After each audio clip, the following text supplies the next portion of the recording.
What's up everybody and welcome back to another Dota 2 commentary. This is the playoff bracket of Dreamhack Summer. This is the quarterfinals match between Liquid and Quantic, and this is game 1 of a best of 3 series. Keep in mind that this is a single elimination tournament. There is no losers bracket. If you lose, you are out once you make it to the playoff bracket, and you only get money once you make it to at least the semifinals. So whoever loses this series does not take home any money and will probably have to go home very disappointed. But Quantic versus Team Liquid, and just a small slight announcement. Please follow me on Facebook and Twitter, and I will be casting every single match from these playoffs. And I decided I should probably do this because, again, starting this Friday, I will be out of commission for a bit in terms of casting.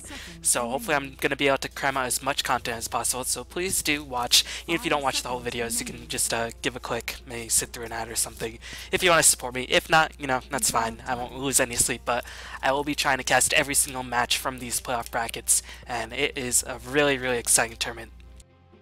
Let's keep in mind this is the last major Western LAN before TI3, so this is a lot of teams' time to shine, and for teams like EG and teams who weren't invited or qualified for TI3, this is pretty much their only shot. So Quantic and Liquid, Quantic definitely want to get some momentum, and Quantic have definitely been playing this patch very interestingly, as Liquid gonna bat the Outworld Devourer, recognizing that Quantic have been utilizing it to very great effect. But Quantic, they have the second choice, and they will likely pick up Tree if Liquid do not pick it up themselves, and Liquid gonna pick up the Gyrocopter, and I gotta assume Quantic will go with the Tree end pick, since Goblak is just an absolute champ with that hero. And we'll see if Quantic pulls anything different out of their bag. Keep in mind, Quantic was just recently sponsored. They were formerly DD, and this is a great way to start their sponsorship, already qualifying to the playoff brackets, and already qualifying to the International 3, at least for the playoff match to qualify into TI3 versus Rattlesnake, but I'm sure they want more. They're definitely a very exciting team to watch. And Liquid, on the other hand, have been struggling, but they took the group stages quite commandingly, 3-0. The only person that had difficulty was against Lion's Pride.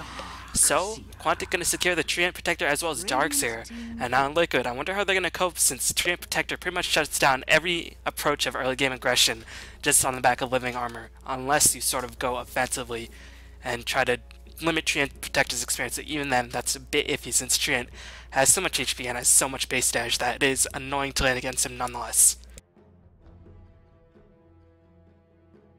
So Liquid, we're going to have to see what they decide to go for. The good thing about Gyrocopter is that, similar to Gyrocopter vs. TA, Rocket Barrage just eats through the Living Armor, but still, your Living Armor will negate a lot of that damage. I mean, 8 ticks of that Rocket Barrage is definitely no small amount of damage. As Darkseer will be the choice of Quantic Gaming, like I previously mentioned. It gives them a stable offlaner, and Darkseer also has the potential to go mid if Team Liquid would want to pick up something risky. So Quantic will likely put the Darkseer in the offlane, they'll likely put the Treant in a defensive tri-lane, and Liquid going to pick up the Visage. Is this an intention to go on the offensive? And if this is perhaps the right call to go up against Treant with a defensive tri-lane.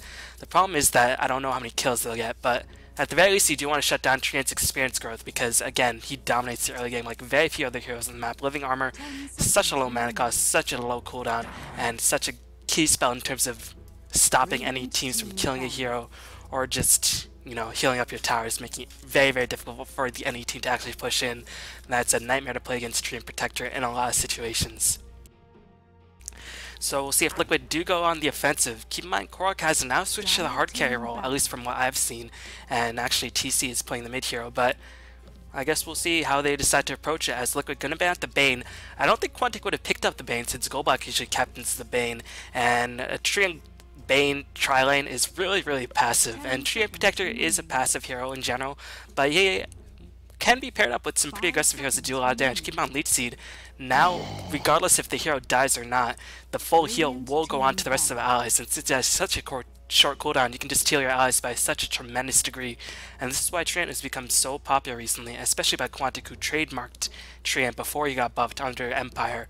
So Goblak definitely has a lot of knowledge on how to utilize this hero, and it will be difficult going up against him in a tri-lane because he has so much damage and can easily out-deny Gyrocopter and Visage pretty much single-handedly, especially if he has some backup.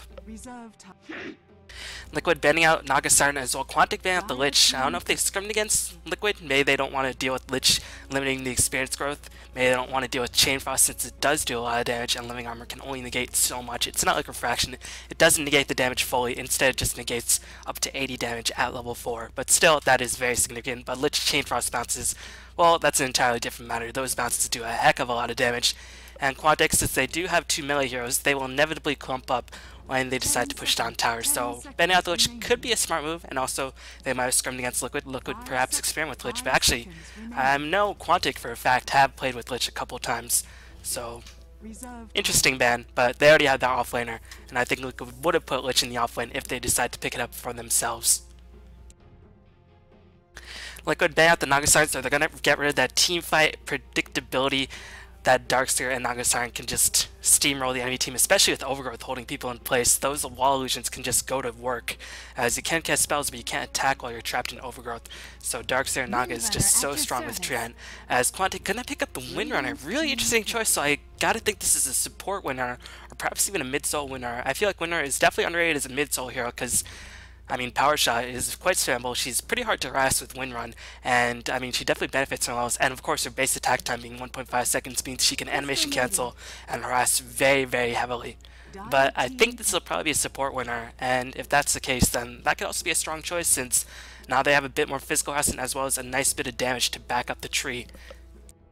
Liquid can pick up the Crystal Main for IX Mike likely, as they now Liquid have some really, really strong offensive heroes, and I don't know if that's the right way to go about approaching a Treant Protector. I think the best way to sort of handle Treant Protector is just to split push and sort of ignore or sort of try to, you know, turtle against him while split pushing other lanes and really just annoy the Treant Protector's team to death. Because again, in the late stages of the game, Treant Protector does fall off really, really hardcore because his ultimate does not really do too much. Living Armor just gets melted through as damage is pumped out in a team fight. And Leech Seed isn't really as effective, but Quantic gonna pick up the Luna, so they're gonna fortify the early game by getting a strong tower pusher, as well as a strong T5 hero. Of course, Lunar Blessing does buff up everybody on the side of Quantic, as Liquid gonna pick up the Juggernaut. Is this gonna be an offlane Juggernaut for Bulba? I'm not too sure. This could potentially be a safe lane Juggernaut if Liquid decide to go on the offensive. And if they do decide to go on the offensive, they will have Crystal Main to potentially roam mid and shut down the mid laner of Quantic, but still, Liquid going to go for a lot of early game pressure with Juggernaut. I don't know if that's the right way to go about it against Trian, especially with Darkseer and Windrunner. It's just going to be so hard to pressure the towers against these 3 heroes in particular. But Liquid, right now they have a lot of damage, and that's definitely something that will be greatly needed up against Tree. You need a lot of damage. You need maybe an overabundance of damage in order to negate that Living Armor and actually kill off heroes. But right now Quantic, not only do they have Living Armor, they have 2 very survivable heroes. Darkseer has Surge, Windrunner has Windrun, and I mean, only Frostbite and I guess Familiar Stunts can really keep these 2 heroes locked in place for a bit. As Quantic gonna bat the Puck, I think this is a really smart ban since Puck would be a really, really strong choice in terms of holding Quantic in place, allowing Liquid to deal out the damage. And of course, Liquid still need their mid-solo hero for TC, or Karak, whoever decides to play it. Meanwhile, Liquid, just checking out Quantic. Quantic does potentially need a mid-solo or a support. So this Treant Protector will likely be a support. Sometimes, or some teams actually run Treant in the offlane position, but Quantic in particular does like to run the Treant as a support, and Goblak is the support player for Quantic, so he will most likely be taking care of that hero. So unless Windrunner is support, then she will be mid, and that means Quantic needs one or the other. As Liquid gonna predict Windrunner will be played as support, they're gonna ban out the Queen of Pain. Gonna make life a lot easier for their own mid-solo hero, and they ban out Queen of Pain just because Quantic have the first pick after the sort of second ban phase, so they don't want to make sure Quantic gets the Queen of Pain, which gives them so much early game potential, and allows Queen of Pain to just dive in so aggressively, as that was really one of Empire's trademarks. They picked Tree in pairing with Queen of Pain by Vigos, and they just dove in really, really aggressive with Queen of Pain, and she pretty much never really had a chance to die. So Quantic, we'll see what they decide to go for. They're going to pick up the Viper! Oh my god, I love this hero. You know what I say, Viper is second best hero in the game, only behind Bat. Of course, I say that somewhat jokingly, but I don't know. This could potentially be a mid-solo Viper. This could potentially be a tri-lane Viper as well. because Darkseer will probably be off lane. This has got to be a mid-solo Viper, and the reason why Viper I think is viable now is because any sort of damage that comes Viper's way immediately gets reduced by Cross's skin and slows Liquid. I played a game with Viper recently against a Zeus in middle lane, and every arc lighting that he spammed, he just took a lot of extra damage and a lot of extra slow. Even static field procs damage the Zeus. So Viper, I feel like, is so annoying since you're always going to be slow when you ever try to do damage to him. Before, only if you attack him you applied slow, but now even magical damage does hit him with slow effect, and he's built as a tank. He's pretty slow as in general, but he has a decent range. He has a lot of slowing properties himself, and again, in order to gank him, you're going to be slowed significantly, and that can buy Quantic a lot of time to teleport in or just counter gank. So I feel like Viper is definitely an underrated hero in general, and he does have the potential to do quite a bit of work. Liquid don't really have the speediest heroes. They don't really have any reliable escape outside of Visage using Grave Chill. Keep in mind the best way to deal with Viper in general is just to TP out of there, but Quantic do have quite a number of stuns. They have Vacuum, they have Shackle Shot, they have Lucent Beam to interrupt, and they have Treant Protector Overgrowth. None of these spells really have that long of a cooldown. I mean, Overgrowth and I guess Vacuum don't have the shortest cooldowns, but Shackle Shot and Lucent Beam definitely don't have long cooldowns whatsoever. So Viper, not many people will be teleporting out from underneath him once he is grouped up with his team. And you can see this Viper pick is actually pretty much throwing Liquid for a loop since Viper is very strong as a mid laner. Again, since he's so difficult to harass from corrosive skin, once he hits level 5 he can orb block people to death by just continuously stacking poison attacks, since you do need level 3 poison attack in order to negate that cooldown. It's Liquid gonna pick up one of their favorite heroes in the form of Slark, so this will be Korok's Slark most likely, so he's gonna transition his way back to middle lane. But also back to Viper. The reason why he's so good in middle lane is because the Nether Toxin just means he can get such easy last hits, and he can just control the lane very, very well. But Korok will probably be going mid-solo with the Slark, and I think Slark does do decently well against Viper since he has Pounce to bail him out of trouble. He has Dark Pact to sort of get rid of the slow poison damage, and he won't really be harassing Viper with too much physical damage. But still, Viper should win the lane quite easily just because he is ranged, and Slark, I mean, he will get controlled nonetheless once he starts running out of mana. So Liquid, I expect them to pull Korok a bit, since Korok will most likely start out with a Poor Man Shield, and we are going to see mid-solo Viper since Funty is playing that Viper. So I'm actually really excited for this game since Viper is one of my favorite heroes, and with the Treant armor backing him up, this Viper will be impossible to bring down. So introducing the players and the teams. On the side of Liquid, we're going to have TC playing the Gyrocopter. We're going to have Korok playing the Slark. Fluff is going to be taking care of the Visage, as he has been controlling that Visage very, very well. You're a bro, Mike, says Fonzie. You're welcome, says Ix Mike. I'm sure these guys are great friends after meeting together on this LAN tournament. Meanwhile, on the side of Liquid, we're going to have Bullet playing the Juggernaut, and we're going to have Ix Mike 88 playing the Crystal Main. Meanwhile, on the side of Quantic, we're going to have Goblak, the Mastermind, playing the Treant Protector. Viper is going to be handled by Funzy. Sashka is going to be piloting the Darkseer on the offlane position. Fucking Mad is going to be taking care of that Windrunner, and Luna is going to be run by Silent. And it's always funny to me, like, as soon as Silent left Empire, he was a support there, and then he just played hard carry for Quantic or DD. So, you know, it's always fun to see those transitions, but that just shows you how versatile Dota players can be. They just have to be very talented in all areas so they can adapt and just fill the needs of whatever team they can be in. But overall, in terms of the laning phase, I do have to favor Quantic quite heavily. I really don't know if Liquid have what it takes to keep Darkseer back. I mean, Visage and Crystal Main, all they have is Frostbite to restrict him in place, and looks like Liquid are indeed going to run that aggressive try, and they have a lot of damage, but facing against a Treant Protector with Living Armor is going to take a lot of damage in order to get through. That Windrunner is going to be next to impossible to kill with that Windrun, and Luna is just going to, you know, last hit, do her best. She's very, very fast with that 330 base movement speed, so she can naturally get away from very terrible situations. But Liquid going to pick up the Haste Rune. It won't be given to Bulba because keep in mind when you use the Blade Fairy, the buffs are dispelled, so Haste will get dispelled since it does render you magically immune when you are in Blade Fairy. So I don't know if Liquid are going to go a bit too aggressive with their draft, but this is definitely an interesting way to play against Treant Protector. We're going to have to see how it works out in this game. It might work out very well. But in the middle lane, Korok is not going to have a fun time. Looks like he wasn't pulled anything, wasn't given a Poor Man Shield or anything like that. As Fonzie got to take Poison Attack level 1 to do a bit of orb harassment without drawing the creep aggro and just really annoy Korok to death.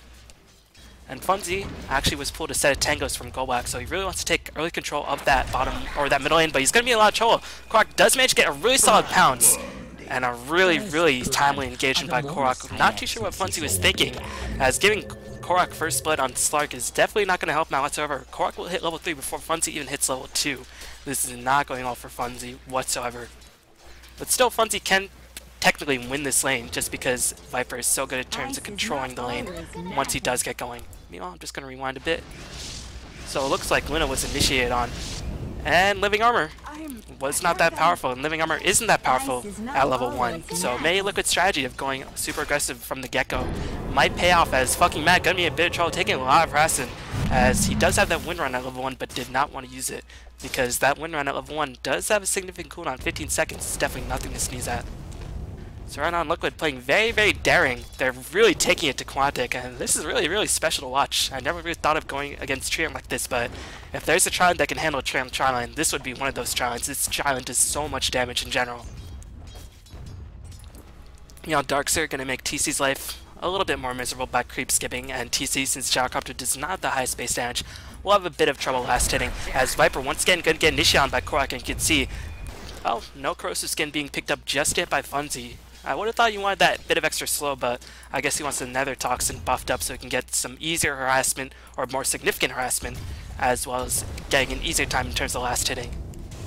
And I guess he doesn't really need corrosive skin, he's being healed up by Living Armor, but Korok gonna go back on the offensive, and Korok doesn't have move speed, but Viper is so damn slow. That's his main weakness. He's 285 move speed. As me on the bottom, or on the top lane, fucking man, taking so much damage, is so close to being killed off. Survived at around 5 HP, just barely managed to escape with his life. And Quantic being relentlessly pressured, as Trion just barely managed to pick up some experience. So far, Quantic actually getting slam lanes where I thought Liquid would have gotten slam lanes. But that mistake by Funzy in the middle lane might end up costing him. He's going to take a lot of damage. He will end up dying once again at Korok. Korok playing the Slark to perfection. Really, really remarkable job by Korok up on the middle lane. He's going to hit level 6 so soon, and he's going to be out-leveling the Viper by a significant degree. And, I mean, he can mitigate a lot of harassment by just escaping the vision of Viper for a bit, then coming back to the lane at full HP from his ultimate. So, really, Korok is playing out of his mind at this moment. And Quantic, I'm not too sure how they can sort of help Funzy out. Goblak really needs levels, but you can see has not even hit level 2. Meanwhile, Juggernaut's already level 3, IX Mike almost level 3, and Korok gonna turn his sights to the bottom lane, and Quantic currently do not have any words protecting the Darkseer on the bottom lane. Surely, Darkseer suspects something, as Sakshika could be in a bit of trouble. The lasso, or the leash, will actually hit on Sakshika, but the creep wave is gonna arrive at precisely the wrong moment for TC, and Rock Barrage not gonna do too much of anything. At the very least, that gank by Korok gonna deny him a bit of experience, and that means Viper can catch up in terms of experience growth, as Korok just relentlessly spamming that pounce in order to get as much mobility as possible. And meanwhile, Quantic getting the creep camps sort of contested at this moment, as fucking Mad very, very low in terms of HP, only has 1 Tango to his name. But so far, it seems like Quantic are outfarming turns CS, but they are behind 3-0, so Liquid should have a significant gold advantage at this point in the game. You know, Viper really needs his boost speed if he has any hopes of escaping Korok once he does hit level 6, as he will be able to get that boost speed. And one thing good about Viper is that he doesn't really bottle compared to other mid-solo heroes, just because he rarely uses mana outside the poison and harass. I mean, if you do use Viper Strike, that does cost quite a bit of harassment, or quite a bit of mana, but, I mean, at level 1 the cooldown is something like 70 seconds or 90 seconds? 80 seconds at level 1. Well, the average was there. Meanwhile, Sakshika actually being ushered out of the lane by TC on the bottom lane, so nice job by TC. He's going to pick up that Tranquil Boots in order to regen his HP up after taking additional Ion Shell harassment. So far, Liquid playing this superbly, as Viper going to have something shipped towards him. It's going to be a Magic Wand, as well as some Boots of Speed, as he has been able to take control of the CS. And meanwhile, Korok sort of forced retreat to the jungle. I don't know if he was forced more than he just wanted to go to the jungle and get safer farm. But Funzy is going to hit level 6. I'm not too sure if Korok did make the right move in the end, but I guess we'll find out very, very shortly. But this slight cooldown action is exactly what Quantic needed. Now Tree's level 3, now that Living Armor is going to be really annoying, because it not only does get an additional bit of regeneration, it gets more damage block, and overall just much more annoying to deal with. And I'm still a bit surprised Funzy has not yet picked up a point to Corrosive Skin. Usually, these days for Viper, at least from what I've read on, you know, some competitive forums, a lot of players who've been experimenting with him in in-houses, people like to get 3-1-1, and then max corrosive skin after getting that third point into poison attack as TC gonna be in trouble. Here comes the surge. The Viper Strike gonna go in on TC, and Liquid did not have any wards to scout out Funzy's movement, so TC ended up paying the price. Nice gank by the Viper. It seems like the Viper Strike might not have been necessary, but still, better be safe than sorry. But yeah, usually when you play Viper, I mean, or these days when people play Viper in houses and things like that in competitive forms, they like to get Nether Toxin or Poison Attack at level 1, get the other at level 2, get one more point to Poison Attack at level 3, get Corrosive Skin at 4, or they might get Corrosive Skin at 2 or 3, and then they get the third point to Poison Attack, get the ultimate, then they max Corrosive Skin, since, I mean, at level 3 Poison Attack, you still get that 0-second cooldown, and, I mean, the movement slow does not really increase that much. I mean, it is significant, but maxing Corrosive Skin just reduces the damage and slows by such a big percent. You can see, if you manage to hit Viper with anything, you will be slowed by 25% level 4. That is ridiculous. As well as buffing up his magic resistance in Viper, not really the tankiest of heroes, even though he is built as a tank. But, I mean, I guess in terms of 1v1 middle lane matchup, since the only way he was getting harassed was through Korok going in, I guess Corrosive Skin was not really his primary focus. He wanted to get the last hits. Since Korok, the only harassment he did was just getting kills. Other than that, he really couldn't do any form of physical harassment. So if that was the case, then Viper's build definitely makes a lot more sense. But I mean, if he wants to go a bit more aggressive in the early game, then getting Corrosive Skin will definitely help him out quite a bit. You know, Sakshka actually has the bottle. I'm gonna have something delivered to him very, very shortly. It will be the Soul Ring, so he gets the bottle as well as Soul Ring to spam the Iron Shell relentlessly. And meanwhile, Funzy gonna not get the rune. The rune's actually gonna spawn on the top lane, so Korok will eagerly snatch it up. We'll see if he goes in for a gank, as the Dire Ward will time out, but the Dire did see the rune when it spawned, so they are probably aware that Korok is gonna get it. Actually, Korok gonna swing his attentions back to the mid lane. He wants to get rid of this Viper presence, because Viper is the primary damage output of Quantic in the early game. I mean, Quantic doesn't really have any reliable damage in the early game outside of Lucent Beams, Eclipse, and some Darkseid on Shell, but Viper in the early game is pretty much at his strongest. He doesn't really scale as well as other early game heroes just because he doesn't build into too many damage items and he's very, very slow. But still, he is very, very strong in the early game when he can just slow relentlessly, as Goblak being ushered away from his creeps is going to get a bit of experience denied to him, but Tree did manage to hit that crucial level 3. If he manages to hit level 5, then that would be very, very good, especially if he hits it before level or minute 10 or something like that. As we have Funzy going to spot a TC, going to instead teleport back to the middle lane, perhaps sensing something is up, as Korok going to rotate himself back to the bottom lane, and I guess Quantic have some sort of sixth sense. They did not see too many heroes on the map, didn't see anybody middle, did not see anybody top aside from Bulba. So I guess they figured a gank was happening mid, and using some basic map awareness, they managed to escape very, very nicely. And that is going to annoy Liquid, since they did waste a bit of time devoting themselves to that gank. But still, in the end, TC was protected, and that's all that really matters, because TC should theoretically outcarry everything in the late game. You know, Slark going to go in on the middle lane, pops the shout and here comes Nova by IX Mike, as he will get the Frostbite. Living Armor going to negate a lot of damage, but just simply not enough. The double damage by Korok helps cement the kill, but IX Mike going to take that kill, and will be very, very happy in doing so. We'll get the boot speed online, and that will mean Crystal Maiden does have potential to roam very early and provide a lot of pressure to the other lanes. So Viper dying 3 times is definitely going to slow him down quite a bit. You can see his last hits are pretty impressive, but Korok, just because Viper's been lane for so long, has surpassed him by a great degree. And Korok 2-0-1, gonna get very, very far ahead in terms of gold. We'll see what he decides to go for. Korok usually likes to get something like an Orchid or even a Shadow Wade up on Slark, but I haven't seen Korok play Slark since the last patch, so I'm not too sure what build he'll go for in this game. Rushing BKB, I mean, Viper Ultimate does go through BKB, Treant goes through BKB, and Quantic doesn't really have that much magical damage to be afraid of outside of Eclipse and, I guess, Iron Shell. So maybe rushing BKB wouldn't be the smartest choice, but if Slark wants to go for some very, very early teamfights, then BKB could be the correct option. So far, despite me favoring Quantic quite a bit in the laning phase, Quantic actually getting outplayed in the laning phase for the most part. Korok has just been handling Funzy in the middle lane, and really, really remarkable job.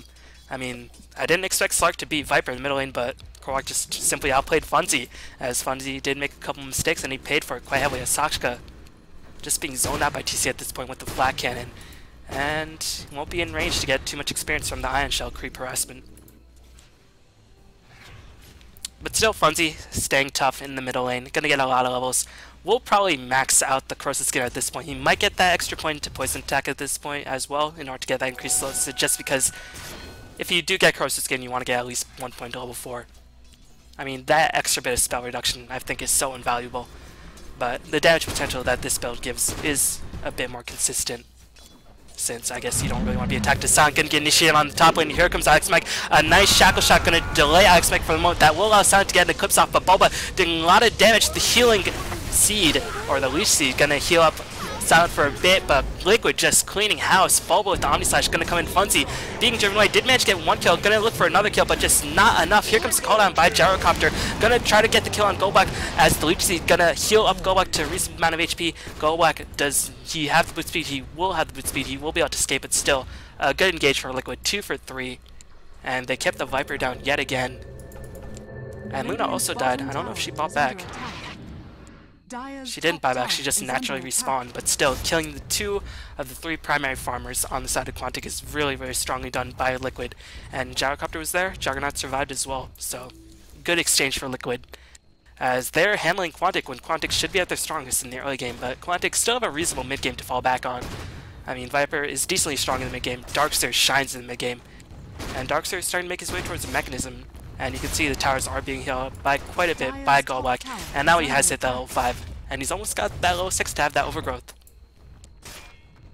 But Fluff has managed to hit level 6, the Familiar is going to do a lot of damage and really help out Visage's map control, as now Fluff is going to try to make his way towards the boot speed. Meanwhile in the middle lane, Funzy still trying to get his farm going, now has put that point to Corrosive Skin, and I feel like he might have actually survived that Gyrocopter gank and would have perhaps killed the Gyrocopter or Bulba if he had an extra point to Corrosive Skin, but I mean, I can't really harp on it too long. You know, Liquid pushing with the help of Healing Ward, they should be able to kill on this tower without too much of a problem. The Familiar is going to help out as TC does pick up the last hit, going to go straight into the BKE rush, so really wants to ignore all the magical damage that Quantic can possibly send their way. You know, Soxic with the haste rune, going to juke out Korok for a bit. He's actually about 720 gold away from finishing the mechanism, so he will have it up relatively soon. You know, Liquid, nobody's really close to building a mechanism. Instead, they're going to rotate to try to kill off Funzy as well as Silent. And Silent actually not having the best farm in the world, only 47 CS. And I guess the raw power of the offensive Liquid Challenge just overpowered Quantic by such a great degree.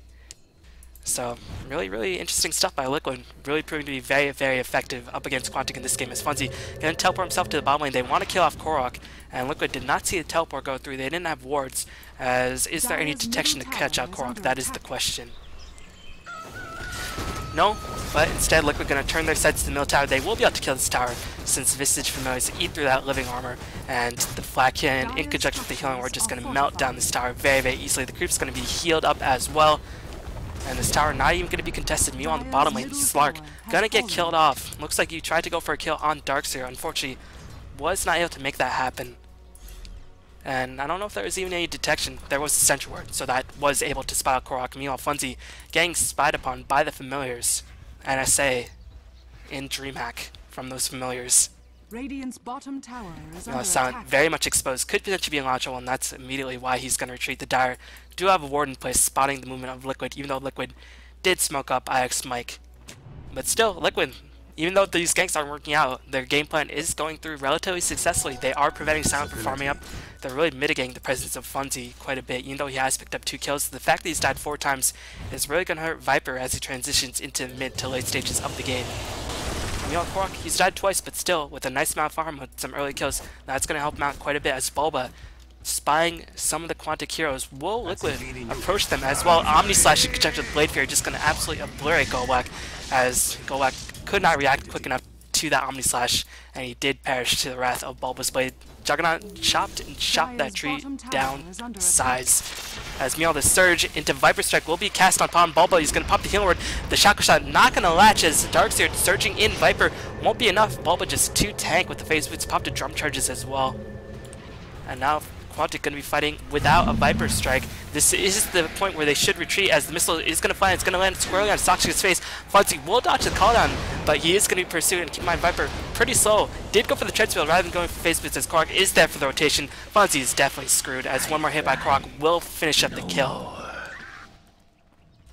And Liquid looking very, very sharp in this game. They're going to be able to transition immediately to this bottom tier 1 tower and should be able to claim without too much of a fuss. I mean, Tree is not even level 7, but still, that living armor would have been absolutely obliterated by Visage anyways. Dire's bottom tower has fallen. Miyasako level 10, but has not yet picked up that point to wall, and I think he really needs it at this point. He will be able to get level 11 relatively soon, but won't be able to get it before this tier 2 tower is muscled down by Liquid. Goblak trying to heal up this tower as best he possibly can, but the missile gonna force Goblak away for the most part. Power shot trying to delay the push for now, but Funzy caught in a very, very awkward position. So much damage being poked up by Alex Mike and the call down as here comes the Eclipse by Luna. Crystal Main did manage to kill off Funzy in the end. Power shot not doing enough damage as Silence Eclipse actually did not kill anybody inside Liquid. Korok gonna cast that Shadow Dance, and it seems like Quantic being driven back, they simply don't have enough damage, and that's the fault of Trian. He just does not deal damage whatsoever. Windrunner is gonna be killed as well, and Quantic just being slaughtered where they should be at their strongest. And you know, Liquid looking very, very sharp, really, really apparently outplaying Quantic. Maybe it was an outdraft, maybe I'm just too stupid to see that was an outdraft, but I think it's a lot of outplay since I don't think Slark should beat Viper for the most part in the middle lane. Bottom tower is under attack. And now Quantic, this is not their best moment.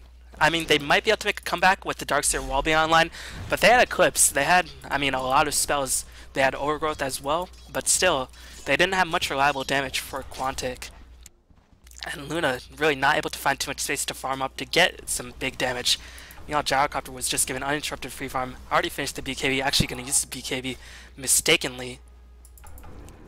So a bit of a misclick by TC, but as the 10-second BKB charge, it will be expended, but probably won't make the biggest deal. It's a bit annoying, but I mean, he's farmed enough that he doesn't really mind. You know, Alex Mike's so far in the Crystal Lane, actually making his way towards a very, very fast mechanism. Juggernaut already with the Yasha is going to be moving very, very quickly. You can see with the phase boots being activated, 470 move speed is definitely nothing to sneeze at.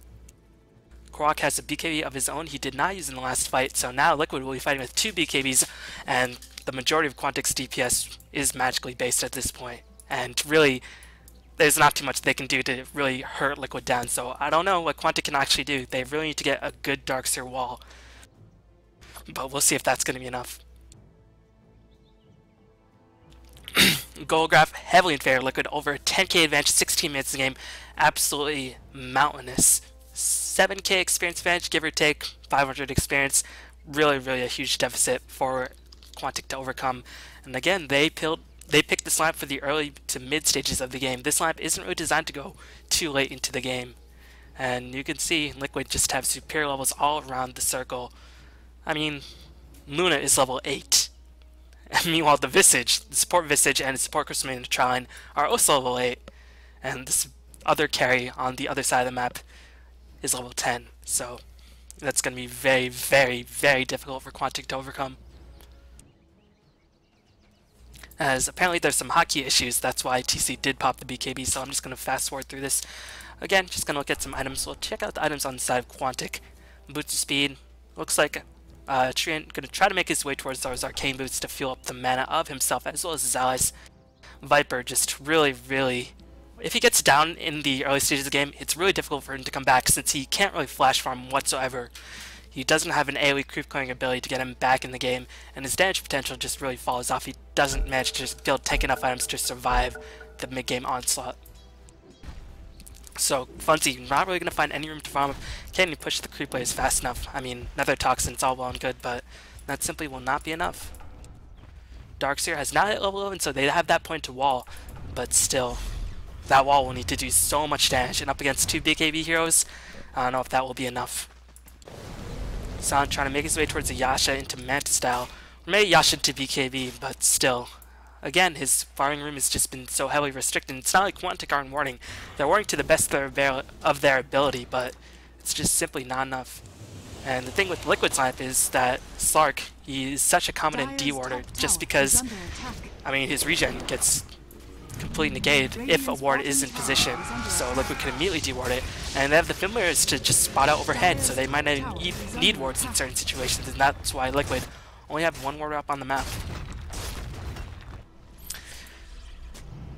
Fluff has picked up the medallion, so after this tower push and maybe the tier 2 mid, Liquid will probably rotate into Roshan, but here comes Quantic. They want to make something happen. They're trying to get a leash seed up onto IX Mike, but the drum's just going to make IX Mike way too fast, way too furious. And Liquid, are they going to re-engage? Silent going to muscle down the familiars, but good micro by Fluff can allow them to live for now, as Limeor has already been expanded on Windrunner. Here comes Bulba spinning his way in, as the Viper Strike will be used on Bulba. I don't know if this is the correct target. Here comes CC doing so much damage. Silent will be the first one to die. Without Luna, that's going to be a lot of DPS negate. Sakshika going to pop the wall, but it's only going to catch Bulba, and that's simply not going to be enough. Funzy will be the next one to perish, as he does manage to kill off Fluff, but Slark cleaning him up shortly after. Sakshika going to be in a lot of trouble, as Korok has a haste rune, and best assured, this is Korok. He will go in deep, as he's going to pick off the Darkseer, going to likely turn his attentions to the Windrunner once Leap is back up. Going to use Shadow Dance as well, as Leap will be back up relatively soon. He is going to pick off Windrunner in the end. Korok, Man Mode Dota, Haste Rune Dota, best Dota, as GG is called by Quantic, recognizing them where they were beat, knowing that they're in an early game lineup, and they just absolutely crumbled under the pressure that Liquid dished out. So really sensational play by Liquid. Again, I don't know if that was necessarily an outdraft, as looks like the admin's just going to end the game rather than wait for the throne to fall. So good on the Dreamhack admins, want to save as much time as possible. But yeah, it might have actually been an outdraft. Liquid just had so much damage in the trial lane, but I think what it came down to was the middle lane. Korok just completely owning Funzy's soul, and you can see Korok, his gold per minute 540, whereas Funzy doesn't even have half of that. If you double his gold per minute, you'll get 530, and Korok just miles and miles ahead.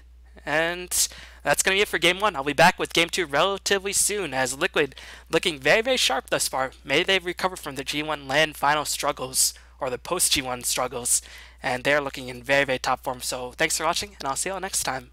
Peace.